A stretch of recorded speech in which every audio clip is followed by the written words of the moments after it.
It's great to be here with Andy, who is one of our amazing volunteers in the Love Eastbourne Covid-19 response. So we've actually had 164 volunteers sign up for this and do 576 acts of compassion so far in our town, which is absolutely amazing. So Andy, thank you so much for joining us. We are in a Covid-19 secure interview setup in the park, and we're hoping these threatening clouds don't rain on us so that we've got enough time to get this interview out.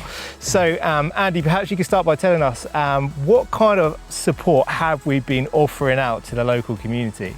Okay, firstly, mates, thank you so much for inviting me to talk. That's great. We really focused on three areas. We focused on practical support, emotional support and prayer support.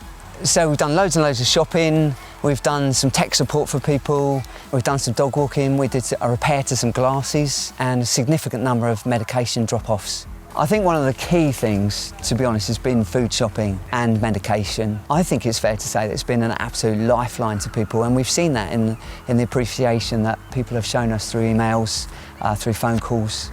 David Gates actually mentioned to me we got our Covid-19 response set up within 2 days. So one of the great things about what we were just able to do with the church situation is respond very, very quickly. Who have we been looking out for? Has it just been people within our own church, or have we been able to reach into the wider community?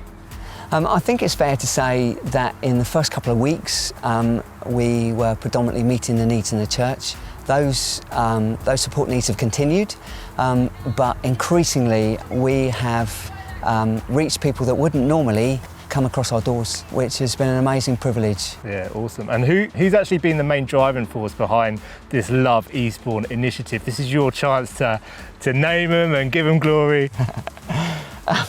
I think it's really important to say that it has been a team effort.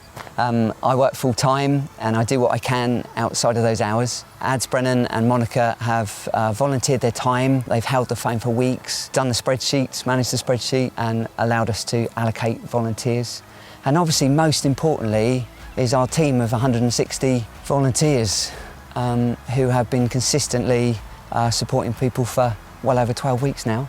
And what would you say have been some of the real highlights that have come out of this Covid-19 response that we've been doing? I think there are a couple of stories. There's a 103-year-old guy who one of our volunteers became aware that he was due to be 104, and his family were due to come over from Australia, but because of the lockdown they weren't able to do that. He was obviously clearly disappointed, so she organised some of the kids from Kids Church to do some cards. He was just blown away by the love and kindness shown to him. Another example would be that one of our volunteers dropped off some shopping. They knocked on the door, stepped back 2 metres as they would normally do, waited some time and realised the person hadn't come to the door. And very carefully were able to look through the letterbox and saw that the person had fallen. And they were able to talk them through using their lifeline and stayed with them while the emergency services helped them. I think it really has begun to strengthen some of the links that we've got with other agencies in the town. We've even got organisations like Boots and other pharmacies and the local borough council referring people to us. I think one of the things that's really struck me is we talk and we pray a lot, don't we, about serving our neighbour, reaching our community. And COVID has brought significant challenges to us, but it's also brought amazing opportunities to us as well. We're now going to spend 3 minutes as a church praying for this Love Eastbourne Covid-19 response, and Andy has got 4 prayer points which we can pray into. So Andy, could you take us through those 4 prayer points now? Yeah, certainly. They would be just that volunteers would have opportunities to share the gospel, and as lockdown starts to ease, just ways that we can develop that relationship with the people that we're serving, and that the good relationship we already have established with the council and other agencies in the town continues. And finally, just as people start to go back to work, just that more volunteers would come forward to meet the need that continues. Brilliant. Thank you so much, Andy, for joining us.